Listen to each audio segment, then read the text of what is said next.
विवेकानंद जी और हमारी ताम्र नगरी को नमन करते हुए आज महान विभूति, शिक्षाविद, समाज सुधारक महात्मा ज्योतिबा फूले की दोहरी शताब्दी जन्म दिवस 199वां जन्म दिवस है उस महान शख्सियत जिन्होंने हमारे देश के अंदर, उस देश में जहां शिक्षा एक वर्ग विशेष के लिए अधिकार के रूप में माना जाता था और अनेक जातियों के अंदर हमारा समाज बटा हुआ था, वही समाज ऊंच नीच और छूत और भेदभाव के ऐसे दलदल में धंसा हुआ। और उस समय इस महान आत्मा ने उन सब की आवाज के रूप में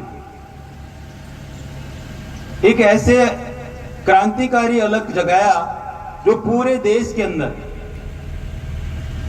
200 साल से निरंतर महात्मा जी को भारतवर्ष का हर जाति समाज का वो बच्चा याद करता है और 11 अप्रैल को बड़े हर्ष और उल्लास के साथ में इस महान विभूति के श्री चरणों में नमन करता है। सम्मानित साथियों, इसी प्रकार फूले दंपति माता सावित्रीबाई फूले अपने पति का कंधे से कंधा मिला के और हर प्रकार की परिस्थितियों में संकटों को सहा, दुखों को सहा और इस दंपति ने हर समय अपने शरीर, अपने पैसे, अपनी मेहनत और अपनी त्याग की भावना से संभवतः पूरे देश के अंदर घूम घूम के हमारे समाज को जगाने का काम किया। आपको हर वक्त, हर समय ऐसी महान आत्माओं को अपने हृदय में स्मरण रखना चाहिए और हमारे लिए सबसे बड़ा ज्ञान का स्रोत भी यही है। जैसे इन्हीं से प्रेरणा पाके और भारत रत्न बाबा साहेब डॉक्टर अंबेडकर जी ने आगे इस पूरे कार्य को निरंतर रखा और देश को एक सुंदर संविधान दिया। आप लोगों को तो शायद बहुत कम लोगों को ये पता होगा कि बाबा साहब महात्मा ज्योतिबा फूले को अपना तीसरा गुरु मानते थे। सम्मानित साथियों, आज महान आत्माओं का ये दिन है, महान विभूतियों का ये दिन है और आप सबके साथ साथ मैं पूरी खेतड़ी की धरा की तरफ से, समस्त देशवासियों की तरफ से इस पावन पर्व के ऊपर इन महान विभूतियों को श्रद्धा सुमन भी अर्पित करता हूं और साथ ही साथ याद करते हैं कि ऐसे उस युग में जहां शिक्षा एक अधिकार माना जा रहा था और उससे शिक्षा रूपी अधिकार को उन सभी भारत के नागरिकों के अंदर प्रचारित किया, प्रचार किया, प्रसार किया। ऐसी ऐसी जगह जाके मां सावित्रीबाई फूले ने हमारी बहन बेटियों को शिक्षित किया, जिसका परिणाम आज एक सुंदर राष्ट्र के रूप में आप देख रहे हैं। आज हम वो कह सकते हैं कि हमारी बहन बेटियां बराबर कंधे से कंधा मिला के हर क्षेत्र में अग्रणी है। ऐसी महान विभूतियों को हमें सदैव अपने हृदय में रखना चाहिए, उनको याद करना चाहिए। इस पूरे प्रोग्राम की शोभा बढ़ाने के लिए आज काफी लोग यहाँ उपस्थित हैं। सरपंच साहब हरिराम जी जो कालोटा से आते हैं, सोहनलाल जी गुरु जी तो पदेवा गांव से हैं, बुद्धराम जी शर्मा साहब जो दूधवा गांव से हैं, अब्दुल जी रजाक साहब जो ताल से हैं, जुगल किशोर जी सैनी जो सैनी समाज खेतड़ी से हैं, सुरेश जी सैनी नानोवाली बावड़ी पूर्व सरपंच, गिरधारी जी खेतड़ी, फयाज खां, फारूक जी, ये सभी भाई ताल से हैं, नरेश जी शर्मा, सुरेश जी सैनी, सुरेश जी वकील साहब, नागरमल जी वकील साहब, गोकुल जी पार्षद, जो सुरता भाई आज दलेलपुरा से अपने राजनीति की शुरुआत कर रहे हैं,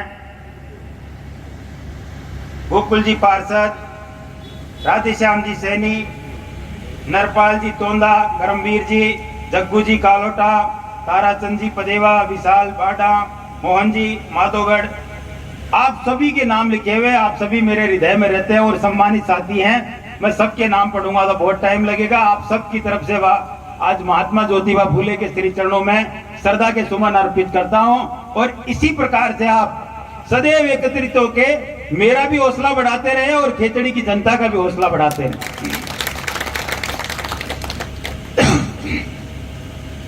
आप सब लोगों के बीच में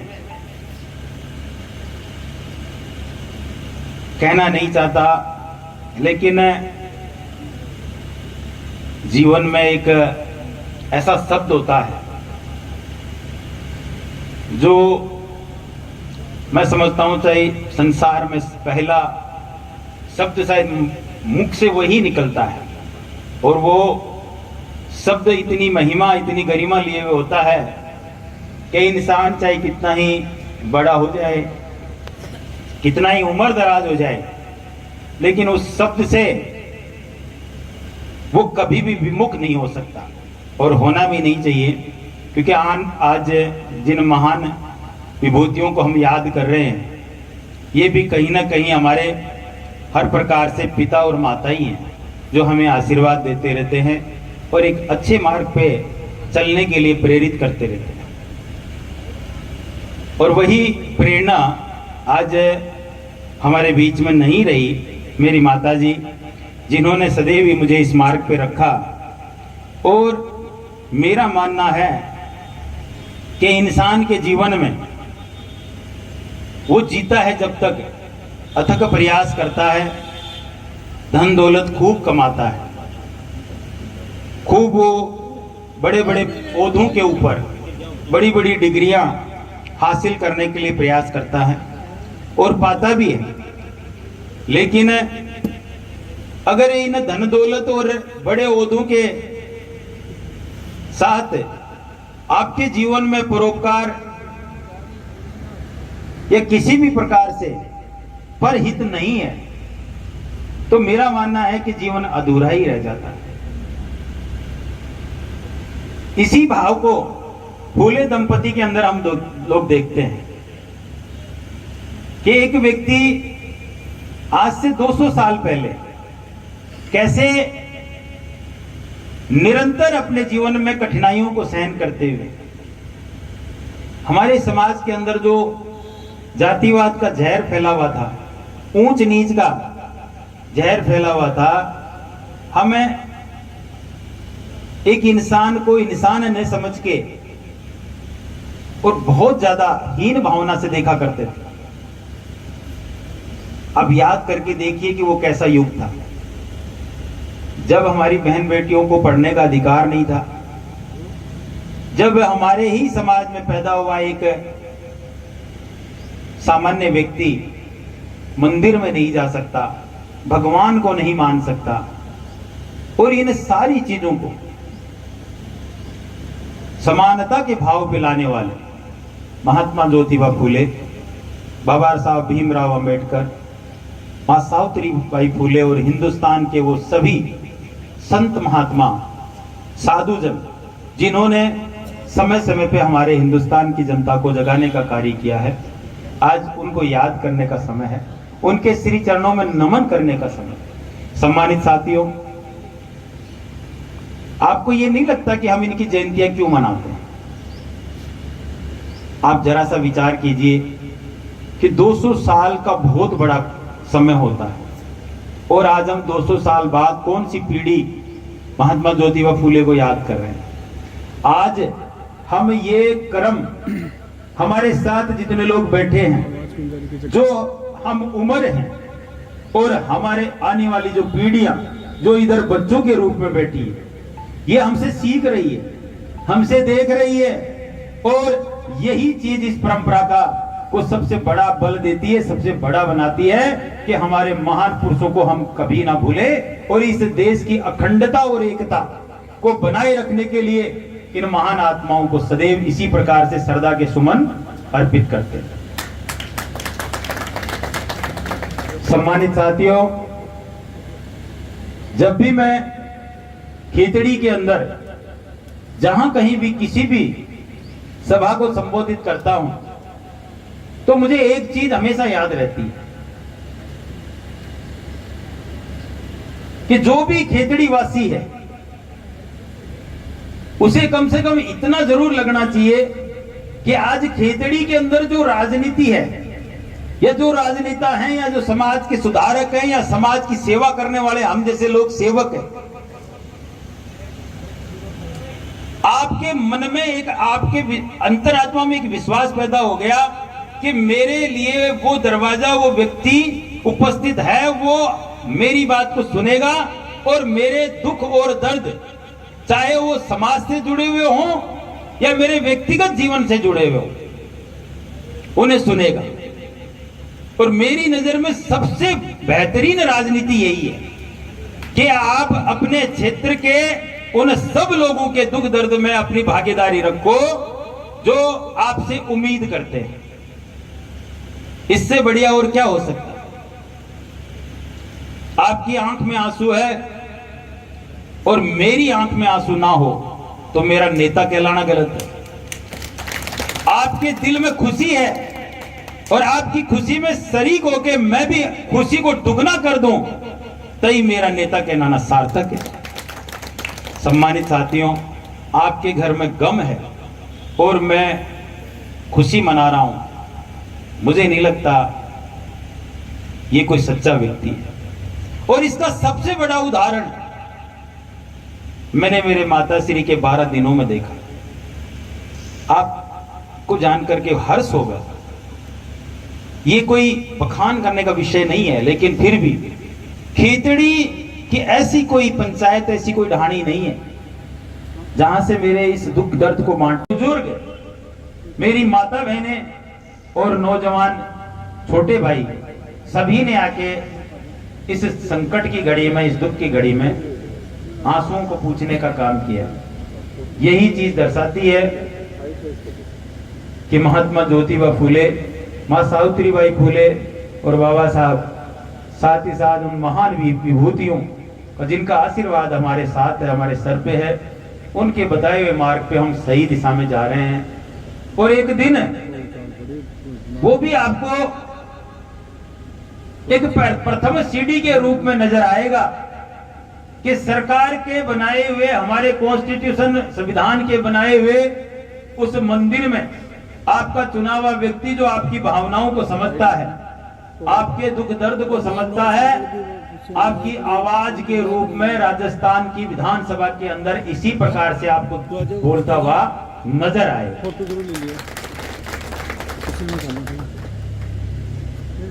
अनेक प्रकार से क्षेत्र में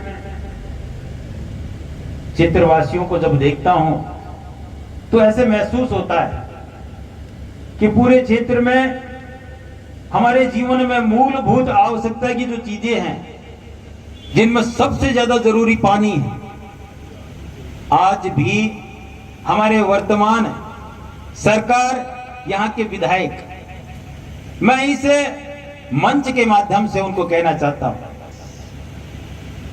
कि आप चाहे जितने बड़े बड़े बखान कर लें या कितने ही बड़े उपदेश दे लें, खेतड़ी का हर एक व्यक्ति प्रतिदिन पानी की डिमांड करता है आपसे। यह हमारा मूलभूत अधिकार और हमारी आवश्यकता है। इसको देके नेता कोई आप पे एहसान नहीं करता। बिजली, पानी और शिक्षा और स्वास्थ्य, यह आपका अधिकार है और यह अधिकार आपको आपके संविधान ने दिया है। मेरा यही कहना है कि जो भी कोई नेता, जो भी कोई विधायक अगर इन आवश्यकता की चीजों को आपके उन तक नहीं पहुंचाता है तो आपका सच्चा हितैषी नहीं है। यही आप फर्क कर सकते हैं। आज खेतड़ी कस्बे की बात करें तो प्रतिदिन तो बहुत दूर की बात है, सप्ताह में शायद एक दिन पानी मुश्किल से नसीब होता है। लेकिन ऐसी चीजों के ऊपर चर्चा करने पे बड़ा रोक लगा हुआ है। आज लोगों को जीवन में सबसे उपयोगी जो चीजें हैं उन पे बात करने के लिए मना किया गया है। पूरे क्षेत्र के अंदर आप चाहे मीडिया में देख लें, चाहे आप राजनेताओं के मुख से देख लें, चाहे आप उनके भाषणों में देख लें, चाहे उनके स्टेटमेंट पढ़ लें, कहीं पे भी जीवन को सुधारने की, जीवन स्तर को सुधारने की जो आवश्यकता की चीजें हैं उनकी तरफ बिल्कुल भी ध्यान नहीं है। कैसे व्यक्ति अपने परिवार को पाले, कैसे वो अपने बच्चों को पढ़ाए और किस प्रकार से 2 जून की रोटी की व्यवस्था करे, ये रोजगार के ऊपर एक भी व्यक्ति नहीं बोलता है। मैं आपसे जानना चाहता हूं, भूखे रह के आप कितनी बार जयंती मना सकते हो? भूखे रह के आप कितनी बार वोट डाल सकते हो? और भूखे रह के आप कितनी बार नारे लगा सकते हो? सबसे पहले तो रोटी ही चाहिए, और इस रोटी के जुगाड़ में आप इधर उधर से मारे मारे फिरते हैं। विशेष रूप से खेतड़ीवासी तो पलायन कर रहे हैं। मैं अक्सर इस बात को जोर शोर से कहता हूं कि हम स्थानीय लोगों को रोजगार का अधिकार है या नहीं है। जो हमारे रोजगार के साधन हैं उनको भी समेटा जा रहा है, और यहां पे कोई पॉलिसी नहीं है, किसी भी प्रकार का कोई सरकार की तरफ से कोई योजना नहीं है जो हमारे खेतड़ी वासियों को रोजगार दे सके, युवा साथियों को रोजगार दे सके। सम्मानित साथियों, एक इंडस्ट्रियल एरिया, औद्योगिक क्षेत्र का बोर्ड लगाने से क्षेत्र में उद्योग स्थापित नहीं होते। विकास का पत्थर लग जाने से विकास नहीं होता है। आप नित्य पत्थर लगा लगा के और उद्घाटन के रूप में आप बखान कर रहे हो, और पूरे क्षेत्र के अंदर चाहे वो कानून की स्थिति हो, चाहे वो प्रशासन की स्थिति हो, इतनी लचर है कि आए दिन मर्डर की घटनाएं हो रही हैं, लूटपाट की घटनाएं हो रही हैं, चोरी की घटनाएं हो रही हैं, और साथ ही साथ ऐसे ऐसे केस हमारे क्षेत्र से हैं, ऐसी ऐसी कृत्य हमारे क्षेत्र में हुए हैं जिनकी फाइलें आज भी इंसाफ के लिए जोर जोर से चिल्ला रही हैं, लेकिन उन फाइलों को इतना नीचे दबा दिया जाता है कि उनकी आवाज किसी के कानों तक ना पहुंचे। मैं आपको ये सारी चीजें इसलिए कहना चाह रहा हूं कि हमारे क्षेत्र में ये घटित हो रहा है, और वही चीज कह रहा हूं जो महात्मा ज्योतिबा फूले ने आज से 200 साल पहले कही थी कि अन्याय के खिलाफ अगर आप नहीं लड़ोगे तो आप भी उन्हीं में शामिल हो जाओगे जो ये जनता जो मुख्य दर्शक बनी बैठी रहती है। इसीलिए आपको जगाने का कार्य कर रहा हूं कि 200 साल पहले इन महात्माओं ने अगर आवाज नहीं उठाई होती तो आज हम सब लोग समानता के अधिकार से साथ नहीं बैठे होते। सम्मानित साथियों, आज इस महात्मा की जयंती से एक सबक लेके जाओ कि हमारे क्षेत्र में जब भी कोई अन्याय की बात आएगी, जिस किसी भी भाई के साथ में अन्याय होगा, तो हम एक आवाज के साथ संपूर्ण खेतड़ीवासी एकजुट होंगे। मैं आपको विश्वास के साथ कहता हूं, आपको स्वयं नहीं पता है कि आप में कितनी ताकत है।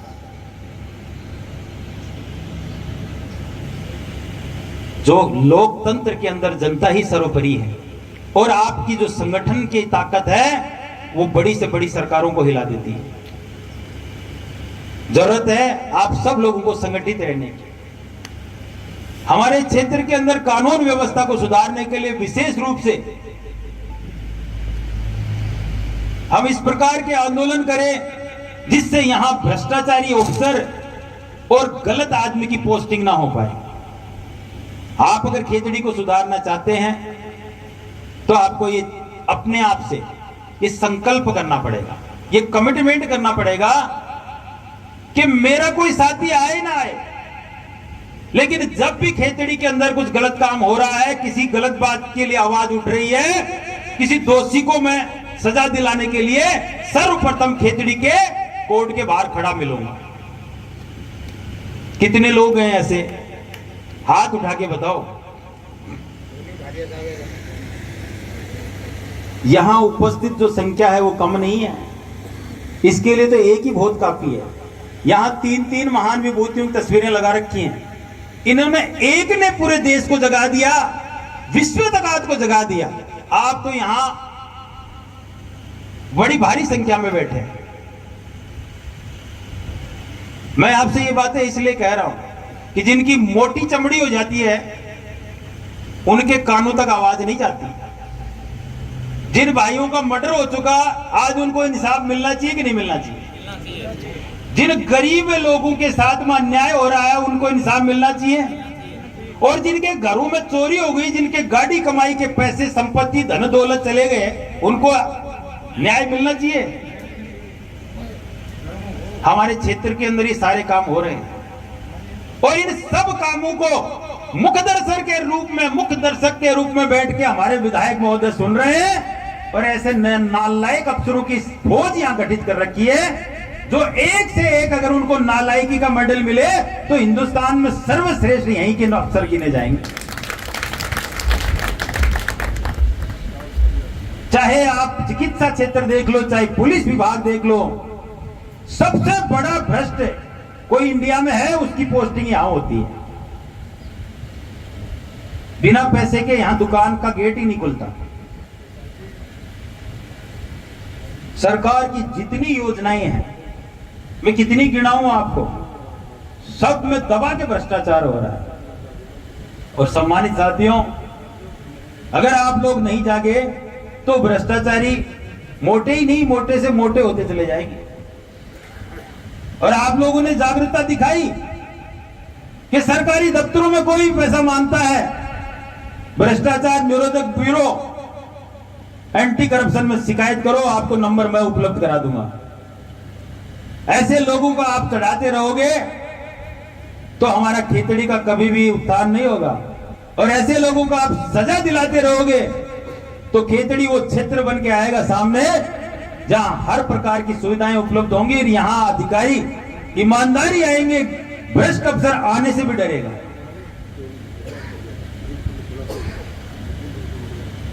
आप सब लोगों के अंदर एक विशेष कमी है और वो क्या है?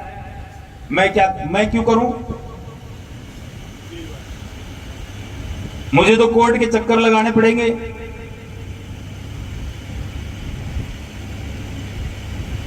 मेरे से कोई नाराज हो जाएगा, मुझे पुलिस पकड़ ले जाएगी। इतने बड़े लोग हैं, मुझे पिटवा देंगे। अब पुनः मैं इन्हीं पे आता हूं। क्या फूले दंपति ये सोच लेते तो हम लोग आज उनको याद करते? कितने लोगों ने उनको पीटने का प्रयास किया होगा। गोबर और कीचड़ के उठा उठा के मारते थे माता को। सोच नहीं सकते। इस प्रकार से महात्मा ज्योतिबा फूले को जगह जगह के ऊपर अपमानित किया जाता था। एक बार की बात है, वो उन्होंने एक बड़े घर वाले से दोस्ती कर ली, पैसे वाले से। उसकी शादी में चले गए। उस शादी के अंदर उनको उनके कपड़ों से लेकर, खान पान से लेकर जब उनका अपमान हुआ, आप सोच सकते हो अगर यही भावना इनके अंदर होती और यही डर इनके अंदर आ जाता तो क्या आज इतना बड़ा काम कर पाते? समाज को जो जगाया है इन्होंने। इसीलिए कहना चाहता हूं कि डर को अपने दिमाग और दिल दोनों से निकाल के फेंक दो। आप तो उस युग में रह रहे हो जहां आपके पास में सदा एक ऐसी मशीन रहती है जिसका नाम मोबाइल है, जिसको आप हिंदुस्तान के उच्च से उच्च पद, चाहे वो राष्ट्रपति महोदय हैं, चाहे हमारे प्रधानमंत्री महोदय हैं, किसी को भी आप ईमेल कर सकते हो, उनको बाकायदा अवगत करा सकते हो अपनी बात से।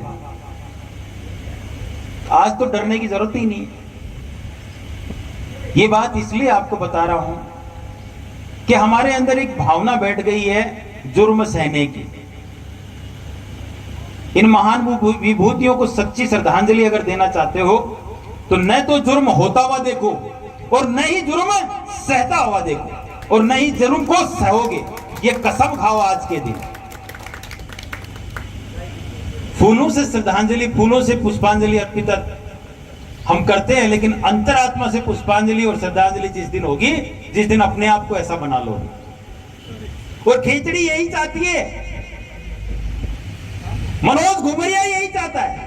आप सोच के देखो कि मैंने हर कदम पे आपको इसी बात के लिए जगाया है।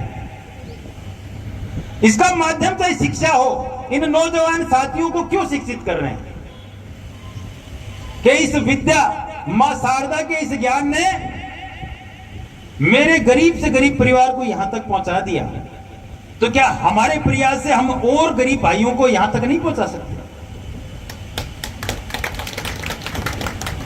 जो अपने बच्चों को उच्च शिक्षा नहीं दे सकते, रोजगार उन्मुख शिक्षा नहीं दे सकते, उन लोगों की मदद नहीं कर सकते हम। आज हम उस युग में जी रहे हैं जहां शिक्षा के बिना इंसान कुछ भी नहीं है। और एक शिक्षित व्यक्ति के अंदर विवेकपूर्ण निर्णय लेने की क्षमता होती है। वो अपने अच्छे और बुरे के बारे में सोच सकता है। यही सबसे बड़ा फर्क पढ़े हुए और अनपढ़ का है। मेरा कहने का मतलब है कि आज हर प्रकार से, तो सरपंच जी ने कहा था कि 60 साल के हो गए तो क्या पढ़ना नहीं चाहिए? शिक्षा तो कोई उम्र ही नहीं देखती। इंसान को हर प्रकार से समाज की हर शिक्षा को ग्रहण करना चाहिए। किताबी नॉलेज सब कुछ नहीं है। अगर आपने सामाजिक सरोकार की शिक्षा नहीं ली, आपने अपने राष्ट्र की उन्नति की शिक्षा नहीं ली, आपने अपने राष्ट्र की एकता और अखंडता की शिक्षा नहीं ली, आपने अपने धर्म की, धर्म क्या है? लोगों ने धर्म को आडंबर बना दिया। सबसे प्यारा धर्म वो है जो ऊंच नीच को मिटा दे, जो सबको साथ लेके चले, सिर्फ एक सुंदर राष्ट्र का निर्माण करे और इस राष्ट्र के जितने भी संपदा है उसके ऊपर सबका अधिकार हो। आप लोग क्या मानते हो? भगवान राम के राज्य को याद करते हैं लोग। मैं तो कई बार इस बात पे गौर करता हूं कि मैं जी राम न मानू जो वो कोई दूसरों से, ये रोजना टेलीविजन पर बताता रहे अणको राम दूसरों से। बहुत बड़ी समस्या हो जाती है, क्योंकि मैं जी राम न जानू, जी राम न पढ़ूं। वो राम तो मैंने यही सिखावा है कि किसी भी भाई के बहन की आंख में आंसू हो तो उसके आंसू पूछो। कोई भी जाति से, जन्म से छोटा बड़ा नहीं है।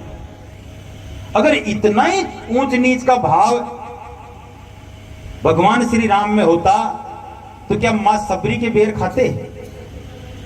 क्या भील को अपना दोस्त बनाते? कभी नहीं बनाते। मेरा यही कहना है आपसे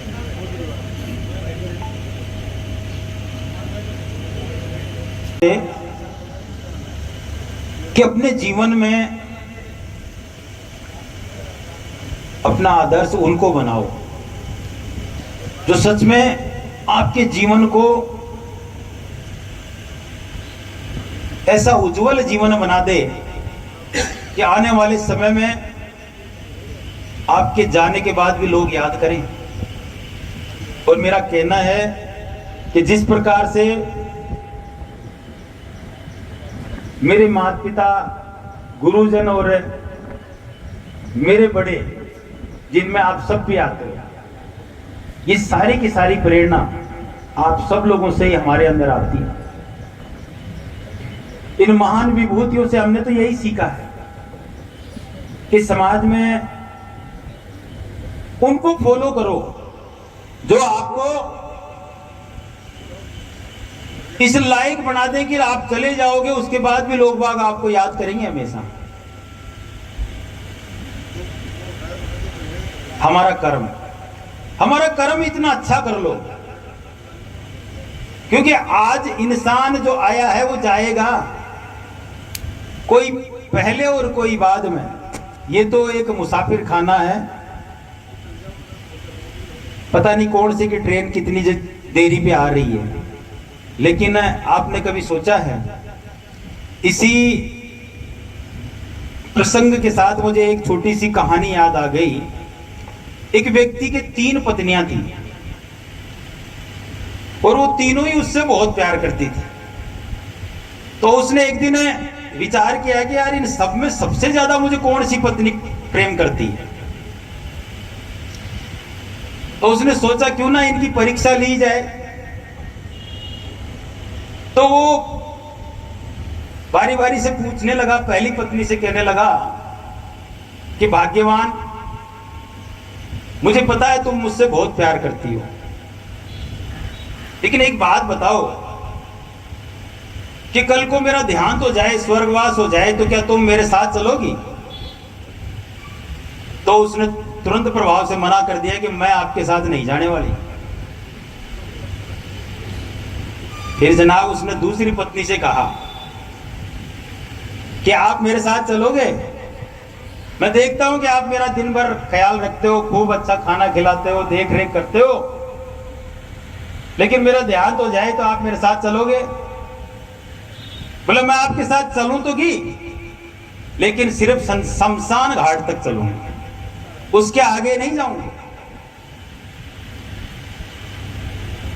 फिर तीसरी पत्नी से पूछा, तो तीसरी पत्नी को कहता है कि भाई ये दोनों तो नहीं जाएंगी, क्या आप मेरे साथ चलोगे? तो उन्होंने तुरंत प्रभाव से जवाब दिया कि मैं सदैव आपके साथ चलूंगा, जहां भी आप जाओगे मैं आपके साथ हमेशा रहूंगी। आपको जानकर के बड़ी खुशी होगी कि उसकी तीनों पत्नियां, पहली पत्नी तो थी कि उसने अथाह मेहनत करके और खूब धन दौलत जुटाई और इतना सोना इकट्ठा कर लिया और जेवरात इकट्ठे कर लिए, रुपयों का बैग भर लिया, लेकिन वो अंतिम सांस लेके चलता है तो आपको पता है कि 1-2.5 गज का कफन और 4 भाइयों के कंधे पे जाता है, वो सारा का सारा वही रह जाता है। दूसरी पत्नी जो इस संसार सागर में हमारे साथ अर्धांगिनी के रूप में तो रहती है, लेकिन अंतिम समय में तो उसको अभी साथ छूट जाता है, शमशान तक जा सकती है, आगे कहीं नहीं जाएगी। लेकिन सबसे बढ़िया अगर तीसरी पत्नी का रूप में जो है वो आपके अच्छे कर्म है, जो आपने परोपकार किया है, जो आपने लोगों की मदद करी है, जो आपने प्राणी मात्र की सेवा करी है, वो सदैव आपके साथ रहेगा। और वही महात्मा ज्योतिबा फुले ने किया है, जो जिनको याद करते हैं आज अपन। मेरा तो यही कहना है कि अपने कर्मों को सुधारो, अपने विचारों को सुधारो और अपने पड़ोसी से ईर्ष्या करने के बजाय प्रेम करो। अपने साथी को साथ देने के बजाय अपने साथी को साथ देने की उससे ईर्ष्या करो। आप सब लोग, खेतड़ी वासियों के अंदर एक चीज बहुत अच्छी है, और ये मैं आज नहीं बार बार कहता हूं,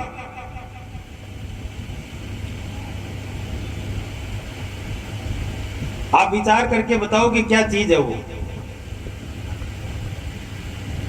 हर कोई आदमी मेरे को इस बात के लिए कहता रहता है, पर खेतड़ी का जो मूल निवासी है, खेतड़ी में जो रहता है, उसके अंदर एक चीज बहुत बढ़िया है। और इसी भाव के साथ देखो मेरे अंदर भी एक एनर्जी मिलती है, एक ताकत मिलती है।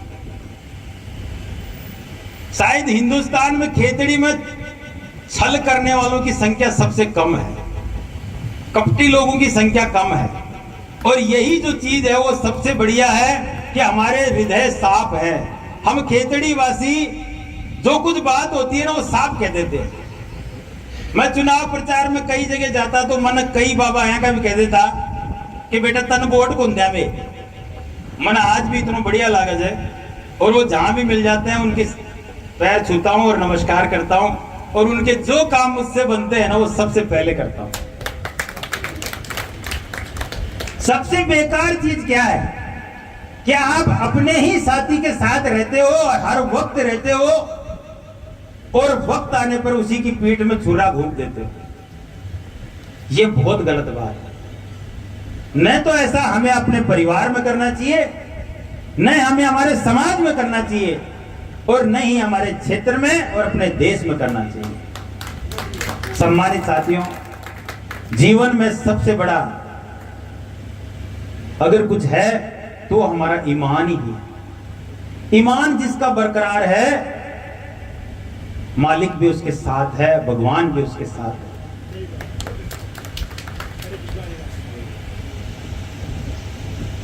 आप लोग एक छोटे से बुलावे के ऊपर उपस्थित होते हैं, मेरे लिए सदैव ये आशीर्वाद के रूप में है।